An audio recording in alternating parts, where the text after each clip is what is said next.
하나님 나라의 큰 일을 감당했던 선지자 엘리야가 하늘로 승천을 하고 이제 그 뒤를 이어서 엘리사 선지자가 엘리야의 사역을 계승하여 이어가는 것을 우리가 이제 보게 됩니다.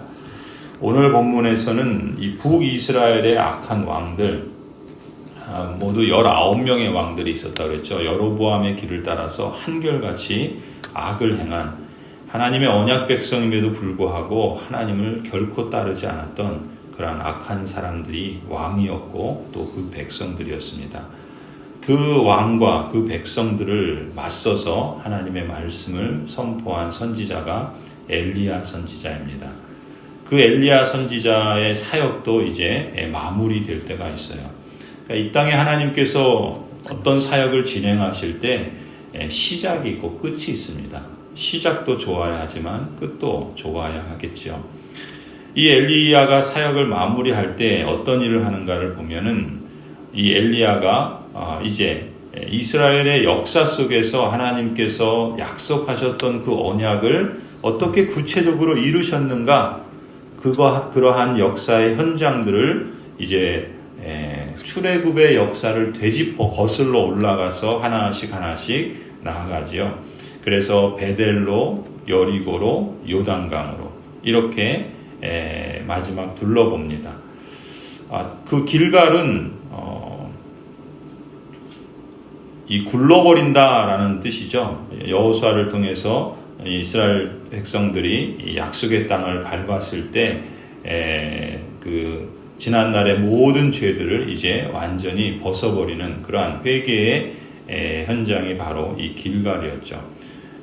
그리고 베델은 하나님의 집이란 뜻이죠. 야곱이 살아계신 하나님을 만나 뵀던 새로운 신앙 체험의 장소이기도 합니다. 여리고는 이제 약속의 땅에 이르는 길목에서 요단강을 건너게 되는 그러한 그 대목에 어찌 보면은 여리고는 이제 가장 큰 그 성읍이었죠. 그래서 그것을 정복해야 약속의 땅으로 나아갈 수 있었는데 말하자면 정복해야 할 그러한 성과 같았습니다.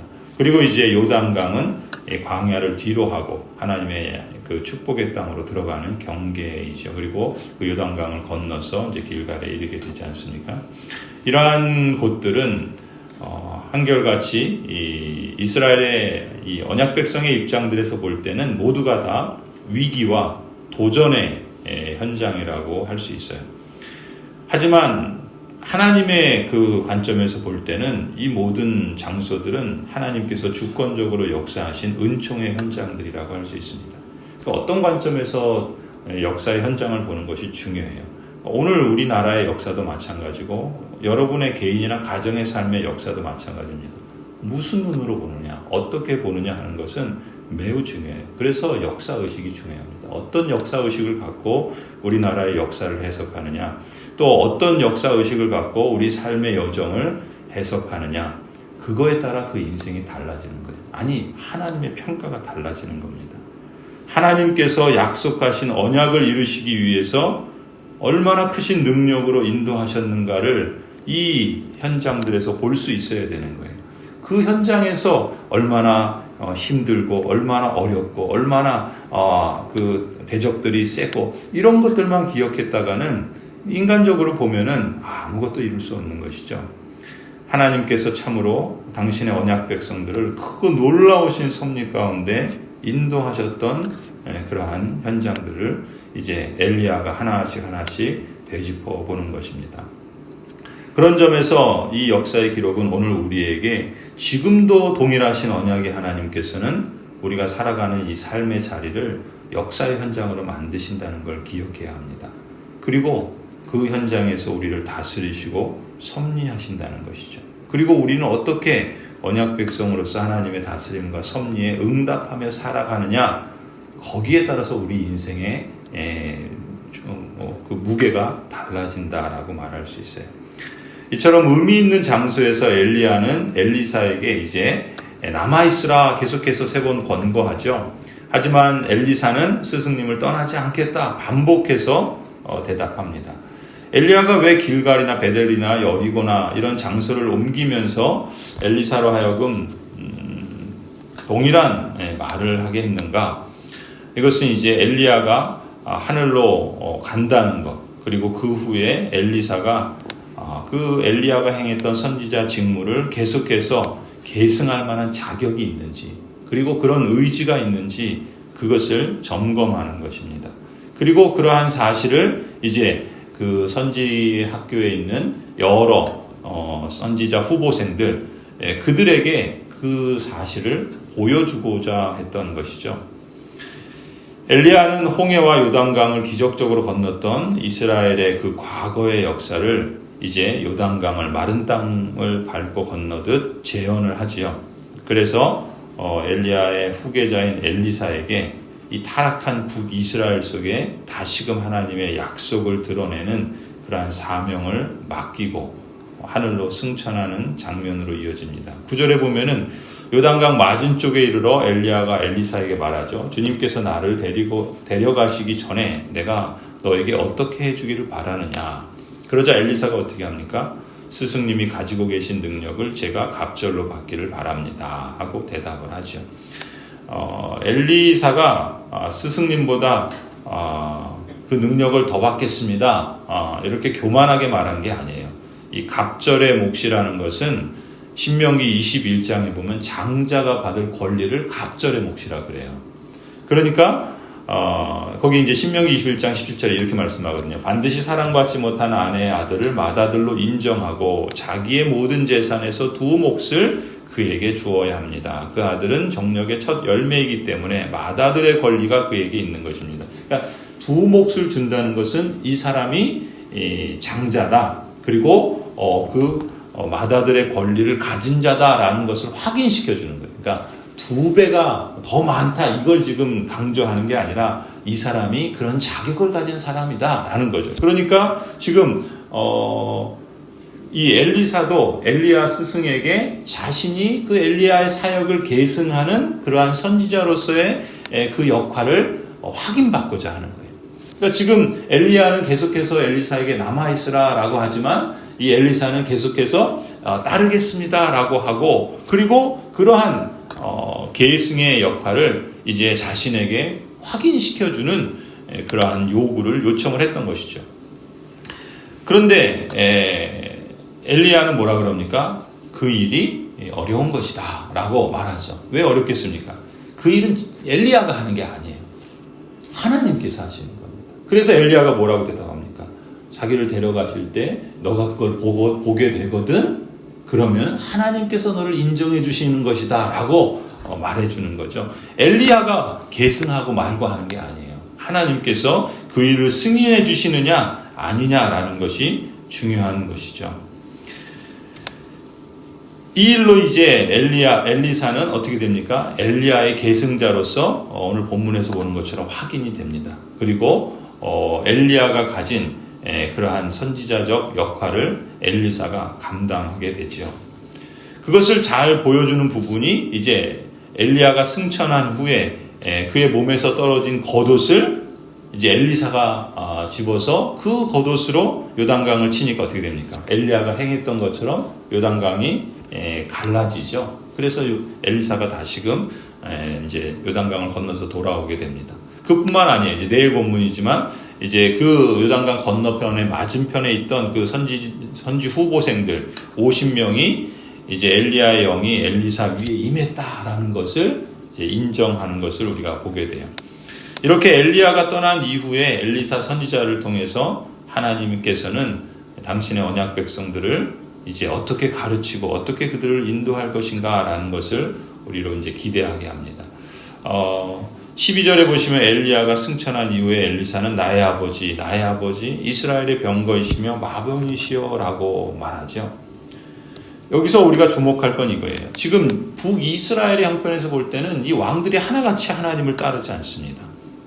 자신이 받은 그 직분을 감당하지 않고 오히려 그걸 남용하면서 오히려 악을 행하고 있단 말이죠. 그때 이스라엘을 지키는 자는 이스라엘 왕들이 아니라는 거예요. 엘리야 선지자는 바로 그 점을 잘 보여줬고, 그 엘리야 선지자가 섬기는 하나님, 그 하나님께서 이제 선지자를 통해서 이스라엘의 병거가 되시고 마병이 되게 하셨던 것이죠. 이제 후에 나중에 이제 우리가 열왕기 13장에 가보면은 엘리사가 죽을 때 이 이스라엘의 왕 요아스가 엘리사에게 똑같은 말을 합니다. 이스라엘을 지키는 참된 병기는 선지자와 그가 전하는 하나님의 말씀이라는 것을 보여주는 것이죠. 하나님의 중심성, 하나님이 왕이 되시고 하나님이 병거가 되시고 하나님이 마병이 되시며 하나님이 주인이시다라는 걸 보여주는 거예요. 왜냐하면 선지자는 하나님의 말씀을 전해주는 사람이기 때문에 그런 것이죠. 그런 점에서 희망이 없는 이 북이스라엘에게 이 병과 마병과 또 같은 그런 존재였던 엘리야 선지자가 이제 사라집니다. 그런 점에서 엘리사 선지자는 슬퍼하지 않을 수 없었고 절망하지 않을 수 없었죠. 그래서 탄식하죠. 그러나 엘리사는 거기서 그치지 않고 이제 스승 엘리야의 사명을 이어서 자신이 받았음을 이제 확인하고 이제 똑같은 그 기적을 요단강을 갈라지게 하는 일을 행함으로써 그의 사역을 진행해 갑니다. 엘리사가 그 계승의 사역의 계승자라고 하는 그 2배의 갑절을 달라고 했던 그 부분은 이제 그가 참된 계승자다라는 것을 보여줄 뿐만 아니라 이제 그 하나님의 말씀을 증거하는 사역이 하나님에 의해서 이루어진다라는 것을 겸손히 고백하는 것이라고 말할 수 있어요. 그래서 이 엘리사가 이제 펼치는 사역들을 우리가 이제 계속해서 보게 될 텐데 이 엘리사의 사역을 보면 이 엘리야 선지자가 행했던 그런 여러 기적들보다 사실 엘리사 선지자가 갑절 이상의 사역들을 해요.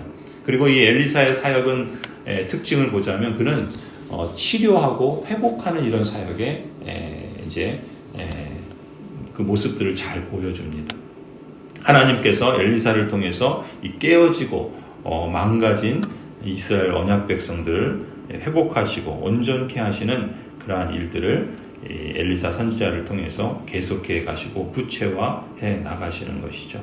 그런 점에서 우리가 이 본문을 통해서 하나님께서 행하시는 그 역사들을 하나님의 택하신 사람들 또 그 부르심에 아멘으로 응답하는 사람들을 통해서 이루어가는 걸 주목할 필요가 있어요.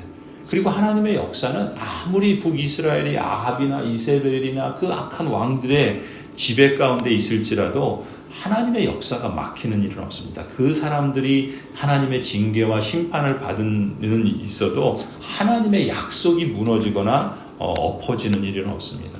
아무리 이스라엘 하나님을 섬기는 사람이 아무도 없는 것처럼 엘리야가 그렇게 말했을 때 하나님께서 바알에게 무릎 꿇지 않은 7천을 두신 것처럼 하나님께서는 이 역사 속에서도 마찬가지.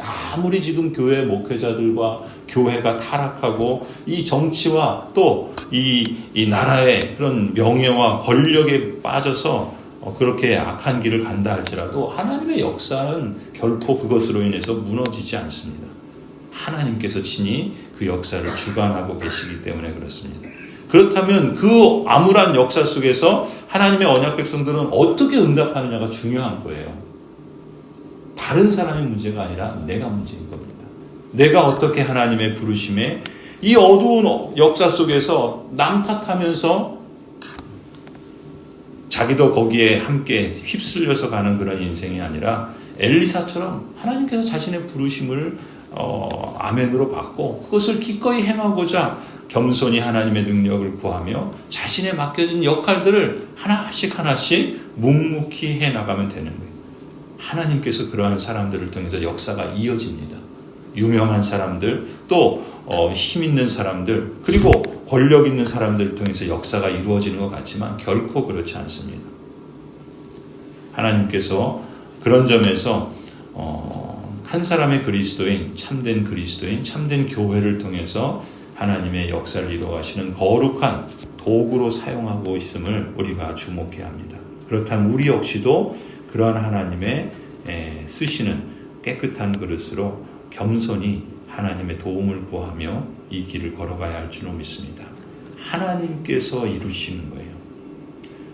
하나님께서 이루어 주시기를 우리도 소원하며 또 이 복된 여정을 함께 나아가는 우리 모두가 되기를 간절히 소원합니다.